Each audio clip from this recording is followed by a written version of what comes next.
오늘 우리에게 주시는 하나님의 말씀 에스겔 2장 1절부터 10절까지 말씀입니다. 에스겔 2장 1절부터 10절까지의 말씀. 이제 봉독하겠습니다. 하나님의 말씀 경청하십시오. 그가 나에게 말씀하셨다. 사람아 일어서라. 내가 너에게 할 말이 있다. 그가 나에게 이 말씀을 하실 때에 한 영이 내 속으로 들어와서 나를 일으켜 세웠다. 나는 그가 나에게 하시는 말씀을 계속 듣고 있었다. 그가 나에게 말씀하셨다. 사람아, 내가 너를 이스라엘 자손에게 곧 나에게 반역만 해온 한 반역 민족에게 보낸다. 그들은 그들의 조상처럼 이 날까지 나에게 죄만 지었다. 얼굴이 뻔뻔하고 마음이 굳을 대로 굳어진 바로 그 자손에게 내가 너를 보낸다. 너는 그들에게 주 하나님께서 이와 같이 말씀하신다 하고 말하여라. 그들은 반역하는 족속이다. 듣든지 말든지 자기들 가운데 예언자가 있다는 것만은 알게 될 것이다. 너 사람아, 비록 내가 가시와 찔레 속에서 살고 전갈대 가운데서 살고 있더라도 너는 그들을 두려워하지 말고 그들이 하는 말도 두려워하지 말아라. 그들이 하는 말을 너는 두려워하지 말고 그들의 얼굴 앞에서 너는 떨지 말아라. 그들은 반역하는 족속이다. 그들이 듣든지 말든지 오직 너는 그들에게 나의 말을 전하여라. 그들은 반역하는 족속이다. 너 사람아, 내가 너에게 하는 말을 들어라. 너는 저 반역하는 족속처럼 반역하지 말고 입을 벌려 내가 너에게 주는 것을 받아 먹어라. 그래서 내가 바라보니 손 하나가 내 앞으로 뻗쳐 있었고 그 손에는 두루마리 책이 있었다. 그가 그 두루마리 책을 내 앞에 펴서 보여주었는데 앞뒤로 글이 적혀 있고 거기에는 온갖 조가와 탄식과 재앙의 글이 적혀 있었다. 아멘. 우리는 인간이다 라는 제목으로 하나님의 말씀 선포하겠습니다. 구약성경 다니엘서에 여러 가지 중요한 특징이 있습니다만 이 중에서 가장 일단은 주목하고 또 주목해야 하는 특징은 바로 에스겔을 가리키는 호칭이, 하나님께서 에스겔을 부르시는 그 호칭이 이 성경에서 최초로 등장하는 호칭이라는 겁니다. 본문 1절을 보면 그가 내게 이르시되 인자야 내 발로 일어서라 내가 내게 말하리라 하시며, 자, 이 인자라는 표현, 이제 앞으로 우리가 읽을 세번역 성경에는 이 인자야라는 이 단어를 그냥 사람아라고 다 번역을 해놨습니다. 자, 인자라고 하는 표현이 이제 성경에서 처음으로 등장합니다. 자, 인자라고 번역한 말은 그냥 히브리어 벤 아담으로 사람의 아들이라는 뜻이에요. 사람의 아들. 자, 이 표현이 에스겔서에서 93회 등장하고 다니엘서에서 한 번 등장합니다. 이 한 번이라고 하는 것은 다니엘서에는 원래 총 3번에 걸쳐서 벤 아담이라는 표현이 등장하는데 다니엘을 가리킬 때는 한 번만 쓰였다는 겁니다. 나머지 2번은 뒤에서 설명을 좀 드리겠습니다. 자, 에스겔서에서 하나님께서 에스겔을 부르실 때 사람의 아들 인자야라고 부르셨다는 것, 이게 중요합니다. 이 개역개정 성경을 보면 이 인자라는 표현이 이제 2가지 표현이 나오잖아요. 이 인자하다 할 때 그 인자, 그리고 사람의 아들도 인자. 이게 하나는 한자어가 다른데 이게 한자어 표기를 이제 병행하지 않다 보니까 이 검색을 쭉 했을 때 이게 헷갈려요, 문맥상. 그래서 인자라는 표현보다는 사실 자비라는 표현이 조금 더 그냥 사람들이 읽기에 용이할 것 같은데, 또 이 자비라는 단어는 불교 용어에 더 가깝다 보니까 번역하는 사람들 입장에서도 이것도 인자, 저것도 인자니 참 고생이 많다는 생각이 듭니다. 그러니까 성경 번역이 이렇게 쉬운 일이 아닙니다. 우리가 다 읽는 거고 또 경전인데 그걸 어떻게 쉽게 하겠어요. 이번에 대한성서공회에서 또 새로운 버전의 성경 번역본이 나오는데 여러분, 그거 번역하는데도 13년 걸렸습니다. 이게 어려워서 13년이 걸린 게 아니고 단어 하나하나를 어떻게 하느냐에 따라서 글 전체의 뉘앙스가 달라지니까 이 성경학자들이 그런 거를 많이들 연구하는 사람인 거죠. 히브리어 헬라어만 잘한다고 되는 게 아니라 일단 우리말을 잘해야 되는 게 되게 어렵습니다. 자, 여하튼 이 인자라고 하는 단어가 에스겔서에서 굉장히 중요한 단어입니다. 오늘 본문부터 이게 등장을 하죠. 자, 이 인자라고 하는 단어의 의미가 무엇인가? 왜 하나님께서는 에스겔을 여태까지 있지 않았던 새로운 호칭으로 그를 부르셨는가? 이것이 오늘 말씀의 주제입니다.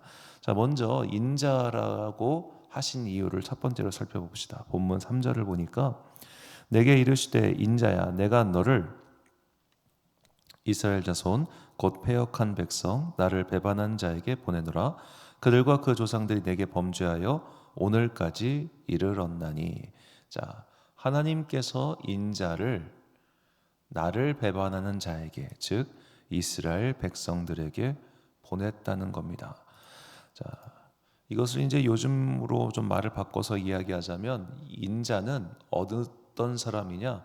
세상 속으로 보냄받은 사람입니다. 세상의 바깥에서 세상을 향해서 외치는 자가 아니라 세상 속으로 보냄받은 사람. 이게 인자의 호칭의 기본적인 전제입니다. 자, 두 번째로 하나님께서 인자에게 세상 속으로 들어가서 세상 속으로 보냄을 받았으면 그들과 똑같이 먹고 그들과 똑같이 행동해야 될 거 아니에요? 그게 아니에요. 본문 8절을 보니까 너 인자야 내가 내게 이르는 말을 듣고 그 패역한 족속같이 패역하지 말고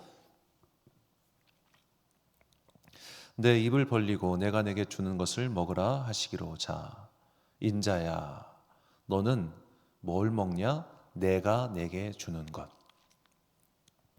너를 세상으로 보냈고 세상 사람들 속에서 함께 어울리게끔 그렇게 그곳에 있지만 너는 거기서 다른 걸 먹어야 된다는 거예요. 내가 너를 보냈는데 거기서 다른 걸 먹어. 이게 바로 구별입니다. 구별. 거룩함이란 세상 밖에서 독야청청하며 혼자 살면서 아유 저 더러운 것들 너희들이랑 상종 안 할래. 이게 거룩이 아니라 그곳에 들어가서 거기서 다른 걸 먹는 거예요. 그러니까 거룩은 유별난 게 아닙니다. 거룩은 그저 다른 겁니다. 그가 어떻게 보면 거기에 있음으로 인해서 그의 존재 자체가 다르게 보이는 거죠. 참 저 사람은 이상하다. 나와 같은 회사를 다니고 같은 직장에서 일을 하고 같은 시간에 활동하는데 저와 나의 차이가 있더라는 거예요. 우리는 보통 그것을 인격의 차이라고 말을 하죠. 인품 자체가 남다른 겁니다. 뭔가 그가 그 식사 시간에 특별한 거 뭐 혼자 도시락 싸워서 먹기 때문에 구별되는 이런 이야기가 아니잖아요. 그런 아주 좀 유치한 차원의 이야기가 아니라 그야말로 다른 생각을 하며 살아가는 사람, 다른 사고 체계를 가지고 있는 사람, 그리고 그 체계를 가지고 구별된 삶을 사는 사람, 이 사람이 인자라는 겁니다. 자, 그리고 특별히 이 인자는 왜 여기 이제 에스겔과 다니엘에게만 이 인자라고 하는 호칭이 적용되었는가? 이것 또한 중요한 포인트입니다. 자, 에스겔부터는 본격적으로 하나님께서 그들에게 묵시를 보여주십니다. 묵시. 자, 예언과 묵시가 뭐 조금의 차이가 있다고 한다면 간단히 설명해서 예언이라고 하는 것이 단순히 어찌 보면 곧 닥칠 일, 미래에 닥칠 일을 하나님께서 미리 알려주신 것이라면 묵시는 이런 먼 미래의 일들 가운데 최종장, 맨 마지막에 벌어질 일, 이게 묵시예요. 이거를 받은 사람이 에스겔, 다니엘 그리고 사도 요한인 겁니다. 그래서 그들의 책들을 계시록이라고 하기도 하지만 묵시록이라고 부르기도 하며 이 묵시 문학이라고 따로 묶어서 그들을 편성해 놓기도 하죠. 다니엘서가 대표적인 묵시 문학이고 에스겔 같은 경우는 처음에는 이제 예루살렘 멸망 전에는 예루살렘이 앞으로 멸망할 것이고 너희는 어쩔 수 없이 여기 붙잡혀 있어야 된다. 왜냐하면 너희가 지은 죄가 있고 회개하지 않았기 때문이다. 이것이 전반부의 내용이라면 후반부에선 마른 뼈의 환상부터 시작해가지고 회복된 예루살렘까지 묵시의 마지막에 완성될 예루살렘, 그러니까 묵시의 영역으로 넘어간단 말이에요. 그래서 인자는 결국 하나님께 묵시를 받아서 그 묵시를 혼자서 내가 신비한 하늘의 비밀을 알고 있어 라고 해서 혼자 끙끙 앓고 있거나 혼자 그것을 간직한 채 동굴로 빠져나가는 그런 사람이 아니라 세상 속으로 들어가서 세상 속에서 그 말을 전하는 사람이라는 거죠. 그래서 이것을 정리하면 다음과 같습니다. 인자란 사람을 대표하여 하나님의 예언, 즉 묵시를 받은 사람이고 사람들 속에서 하나님의 예언을 전하는 사람입니다. 자, 이 인자라고 하는 표현이 이제 신구약 중간기 후대를 걸치면서 예수님 때쯤 이르렀을 때는 마지막 심판 뒤에 하나님께 통치권을 위임받아 초월적인 존재로 대중들에게 인식되었죠. 그래서 예수님께서 계속해서 당신을 가리켜 인자라고 하신 겁니다. 그러니까 이 구약 성경에 등장하는 인자라는 표현과 예수님께서 말씀하신 인자라는 표현은 같은 단어이긴 하지만 그것이 사용하는 어떻게 보면 용례, 그것은 완전히 다르다는 것, 이거는 꼭 기억하고 계셔야 합니다. 자, 오늘 말씀에서 그 중요한 것은 결국 우리는 구별된 존재예요. 구별된 존재지만 구별되었다고 해서 다르게 사는 게 아니라는 겁니다. 분리시킨 게 아니었어요. 하나님께서 우리를 그저 이 세상과 분리시키고자 하셨다면 애당초 아브라함을 가나안 땅으로 보내지 않으셨을 겁니다. 수요일에도 말씀을 드렸죠. 하나님께서 이미 선주민이 있었던 가나안 땅으로 아브라함을 보내신 이유는 너는 거기서 구별된 삶을 살라는 거예요.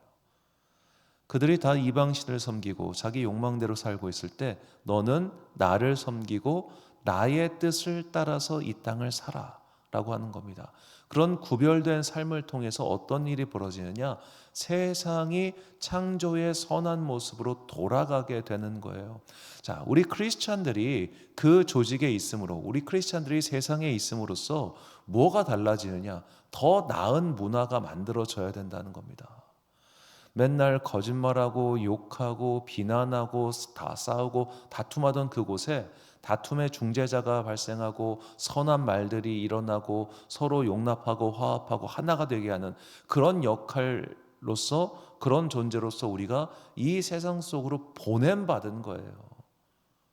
여기서 너희는 다른 거 먹어, 너희는 다른 행동해, 너희는 다른 옷 입어, 이렇게 탁탁 튀는 존재로서 있는 게 아니라 우리가 거기에 가서 그 조직을 변화시켜서 그 세상이, 우리가 보냄받은 그곳이 하나님의 나라로 점점 변화될 수 있게끔 선한 변화를 위해서 우리가 그곳에 보냄을 받았다는 겁니다.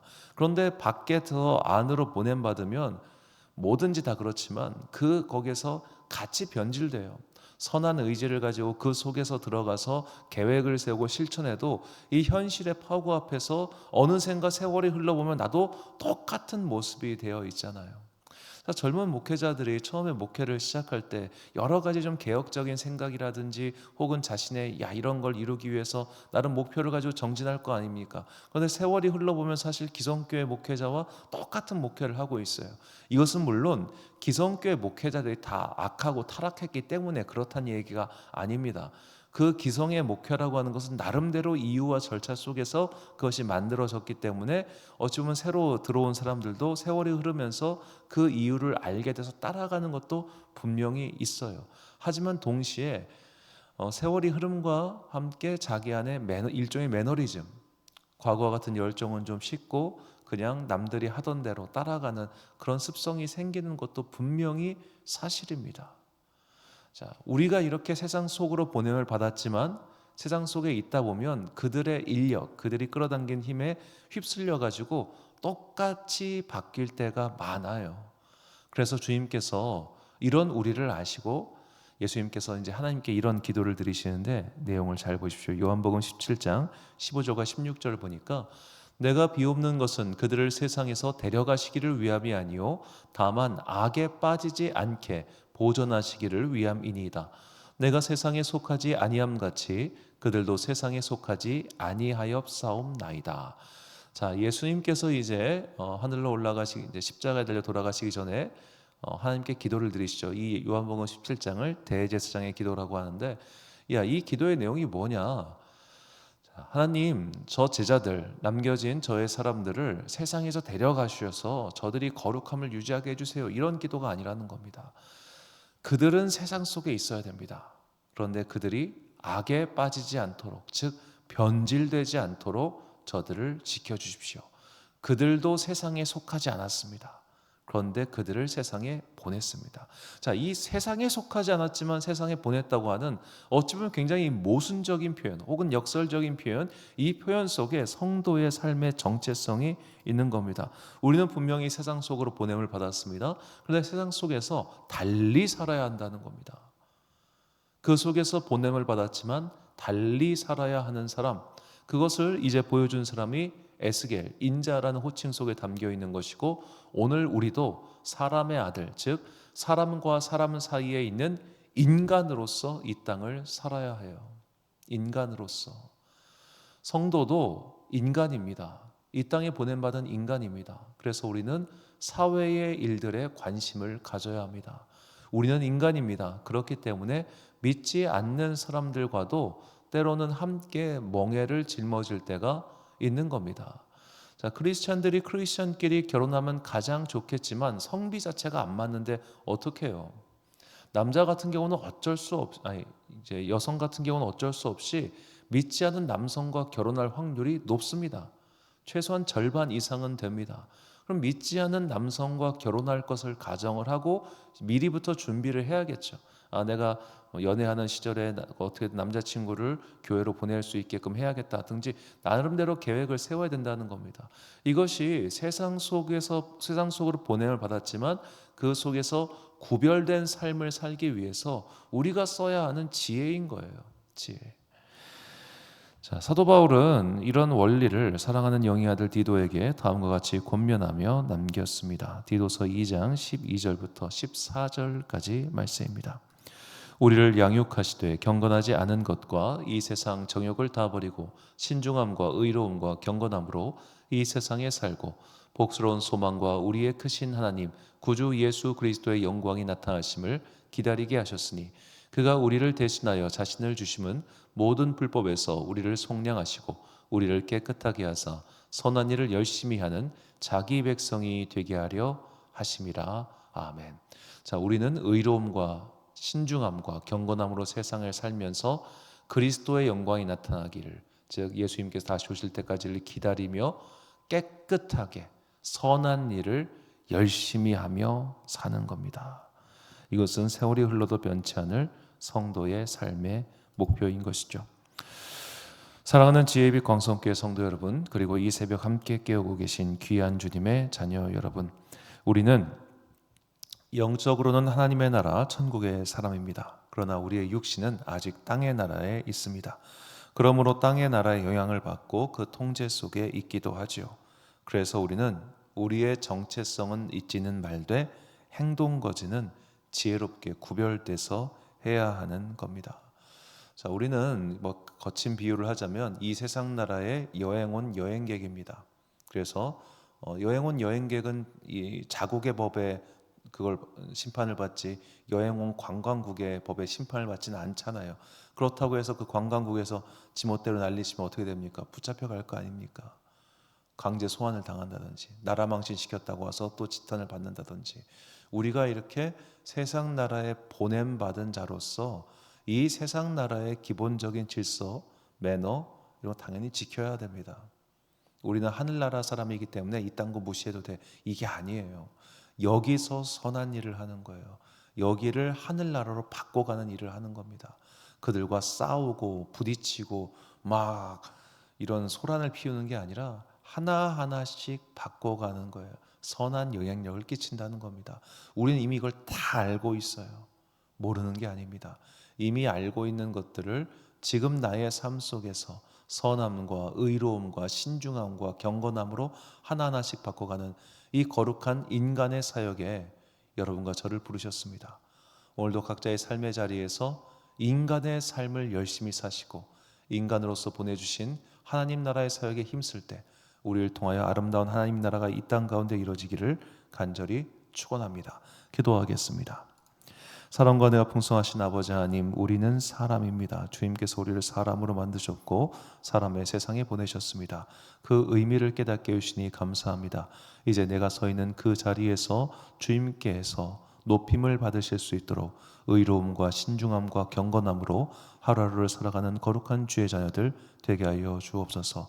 오늘도 우리를 분노하게 만들고 오늘도 우리를 짜증나게 만들고 오늘도 우리를 신경질나게 만드는 여러 가지 일들 속에서 우리가 그러한 마음에 자꾸만 자신을 빼앗기지 않고 어떻게 하면 그리스도의 자녀로서 오늘을 살아가면서 내가 부름받은 그 자리에서 그리스도의 향기가 품어나게 하여 마침내 이곳이 작은 하나님의 나라가 될 수 있도록 만들어갈 것인가, 그것을 신중하게 실천하고 열심히 살아가는 거룩한 주의 자녀들 되게 하여 주옵소서. 한 주의 시작인 월요일이며 2월의 마지막 주간입니다. 주님께서 이 어려운 시기를 살아가는 우리에게 힘과 능력과 지혜를 주시고 특별히 교회에 복을 주셔서 맡은 바 사명을 포기하지 않고 잘 감당할 수 있도록 주여 우리에게 새 힘을 내려 주옵소서. 오늘 하루도 참 좋으신 우리 주님의 은총과 평강이 모든 주의 자녀들과 함께 하시기를 간절히 소망하오며 이 모든 말씀 우리 구주 예수 그리스도의 이름으로 기도드립니다. 아멘. 오늘의 기도 제목입니다. 나를 보내신 그 현실의 자리에서 최선을 다하여 오늘도 선한 일에 힘쓰는 주님의 자녀가 되게 해달라고 기도하십시오. 오늘 주신 기도의 제목 가지고 기도와 묵상에 힘쓰는 하루 되시길 바랍니다. 기도하겠습니다.